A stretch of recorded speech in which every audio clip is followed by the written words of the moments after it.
Assalamualaikum warahmatullahi wabarakatuh dan selamat sejahtera. Bertemu kembali dalam kelas matematik tingkatan 2 bersama dengan Teacher Fiza.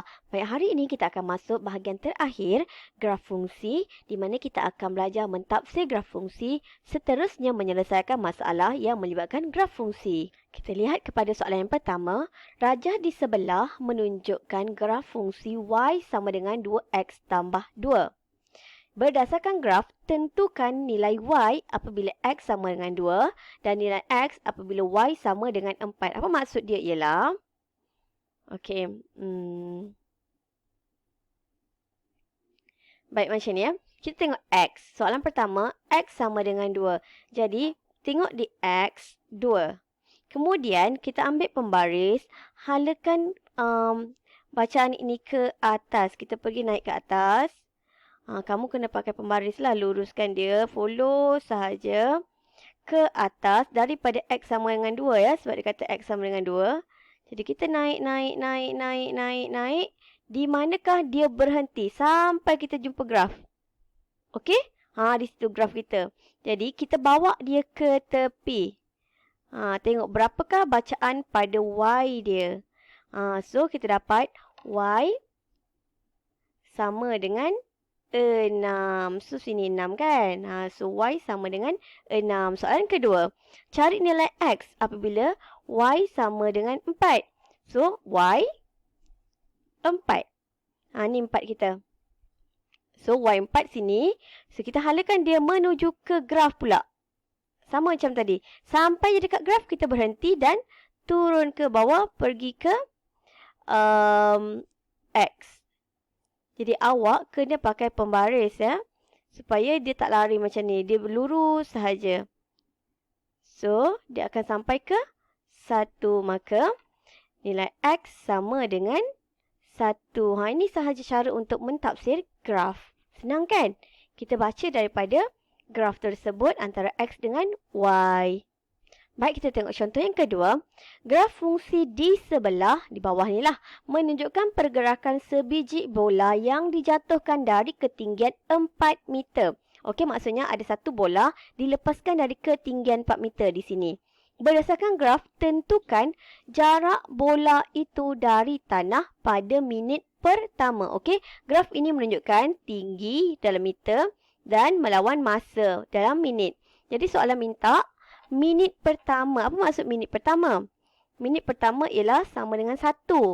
So, ini 1 dia. Nampak? 1.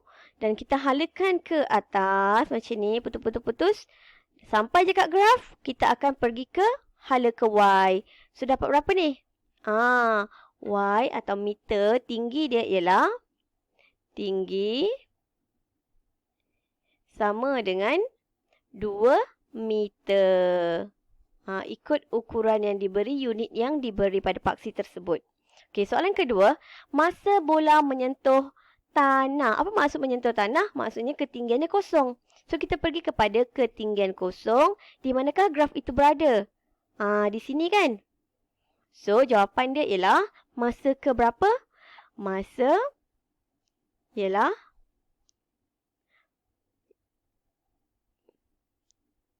unitnya apa? Minit kan?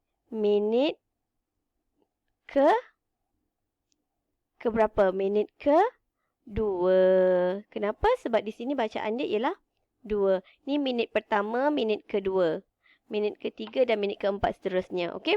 So, masa dia kosong, tinggi kosong, bacaan dia ialah masa dia minitnya 2. Okey? Baik, sekarang kita pergi ke contoh yang agak panjang, tapi awak jangan risau langsung ya. Kerana dalam soalan begini, walaupun soalan dia panjang, tapi jawapan dia nanti pendek-pendek sahaja. Kita tengok ya. Dalam Expo Keusahawanan yang lepas, Anis telah menjual nasi goreng di gerai Persatuan Pengguna.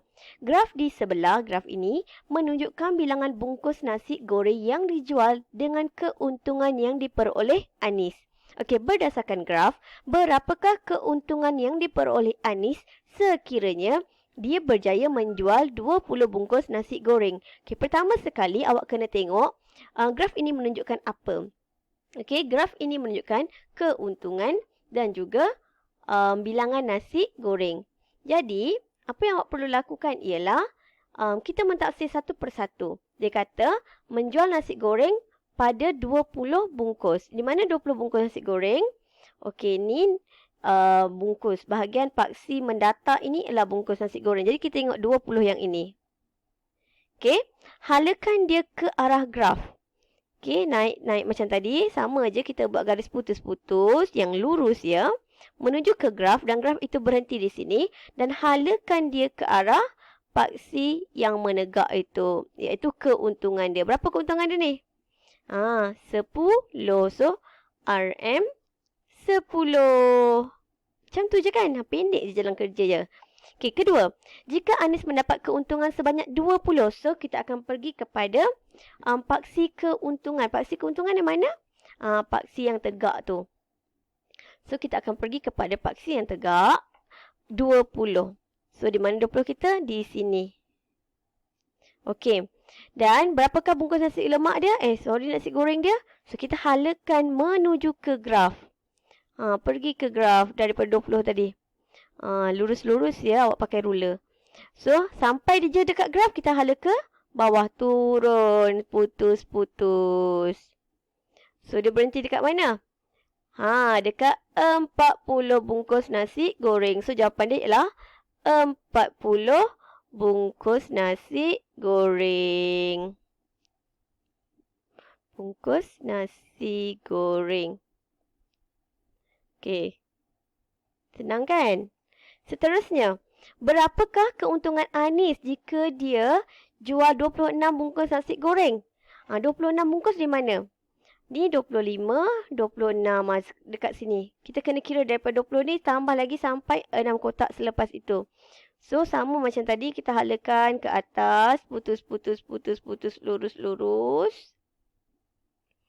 Dan bawa ke tepi.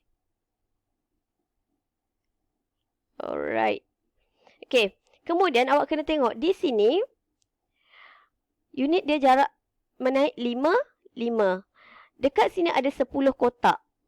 So, 10 kotak bahagi 5 sama dengan 2. Bermaksud setiap 2 kotak bernilai 1 unit. So, dah akan naik sikit satu-satu kat sini daripada 10, 11, 12, 13. So, kita akan dapat, sebab graf saya kecil. Kalau awak tengok dalam buku teks, dia ada ni. So, keuntungan Anis ialah RM RM13. Okey, sebab satu kotak bukan nilai 1 di sini. Untuk paksi keuntungan, 2 kotak baru nilainya ialah RM1. Okey.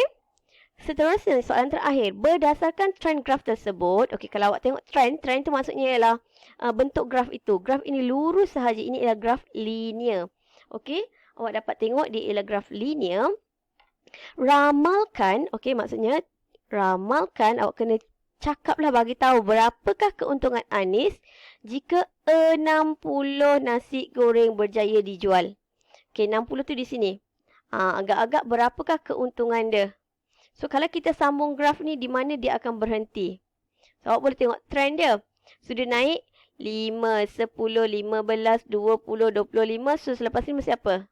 30 kan? So, jawapan dia ialah RM 30. Senang kan? Tak payah nak pening-pening. Tak ada jalan kerja yang panjang pun. Macam tu sahaja. Okey? Baik, sekarang kita pergi kepada soalan penyelesaian masalah. Setiap hari, Johan dan Erika menerima wang belanja daripada bapa mereka. Mereka akan menyimpan sebahagian daripada wang belanja itu di dalam tabung. Graf di bawah, yang ini sebelah ni, menunjukkan jumlah wang RM yang disimpan mengikut bilangan hari. Bermaksud graf ini ialah wang melawan hari, iaitu bilangan hari. So, yang bawah meningkat 5 hari, 5 hari, 5 hari. Yang atas meningkat 20, 30, 40, 60, 80 dan 100, 120. Maksudnya dia bertambah 20, 20. Okey? So, berapakah jumlah wang yang disimpan pada hari ke-20? Okey? Dia kata hari ke-20. Bermaksud kita kena tengok paksi hari. So, hari 20 di sini. So, kita baca ke atas. So, kita ada 2 graf. Kita kena baca setiap kedua-dua graf sebab soalan tanya Erika dan juga Johan. So, untuk Erika, kita dapat berapa bacaan dia ni? Berapa? Awak buat elok-elok tau dalam buku. So, Erika ialah 60. So, Erika sama dengan RM 60. Berapa pula Johan? Tambah lagi, sambung lagi. Awak pergi lurus tadi tu, naikkan ke atas sampai ke Johan, berhenti. Jangan sampai tersalah tempat letak jawapan. Letak jawapan tempat yang betul ikut graf yang betul. Graf ungu ini untuk Johan, graf hijau ini untuk Erika. So, Johan dia punya duit dapat berapa selepas 20 hari? RM 80. Alright. So, kita pergi soalan kedua. Bilakah wang Johan dan Erika mempunyai jumlah simpanan yang sama? Okey, bila dia kata sama maksudnya, dia bertindan, dia berlanggar. Di sini dia bertindih kan? Okey. So, berapakah wang simpanan? So, kita halakan graf ini ke arah wang. Paksi wang. Kita dapat berapa? RM 40. Buruk betul tulisan saya. Kejap kita padam sikit. RM. Okey, RM40. Seterusnya, bilakah simpanan Johan dan Erika mempunyai perbezaan sebanyak 30? Okey, kalau saya kata tadi dia menaik sebanyak 20. Maksudnya, tengah-tengah ini ialah 10. So, ada satu kotak setengah. Satu kotak setengah nilainya baru 30. So, daripada perbezaan ini, jarak antara beza antara ni, yang manakah mencapai 3 kotak atau satu kotak setengah. Ni kan. Satu kotak, 2 kotak. Sini dah 2 kotak. Tak boleh. Kita nak yang satu kotak setengah. Ni satu kotak setengah.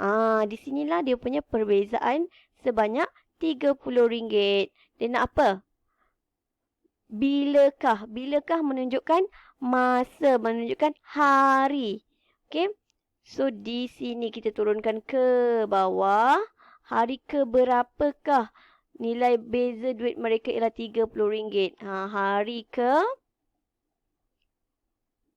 Hari ke 25. Okey, soalan seterusnya. Bapa mereka berjanji akan memberikan hadiah kepada seorang daripada mereka yang mempunyai wang paling banyak selepas sebulan. Maksudnya selepas 30 hari. Wang siapa banyak? Jelas dekat sini wang Johan. So, jawapan dia ialah Johan. Tetapi soalan tidak berhenti di situ. Dia minta justifikasi. Maksudnya dia kata sebab. Kenapa? Bagilah sebab. Kerana duit Johan adalah RM 120 pada hari ke-30. Hari ke-30. Manakala duit Erika, berapa duit Erika? Duit Erika hanya berapa duit dia? Duit Erika hanya RM 80. So, itulah dia justifikasinya.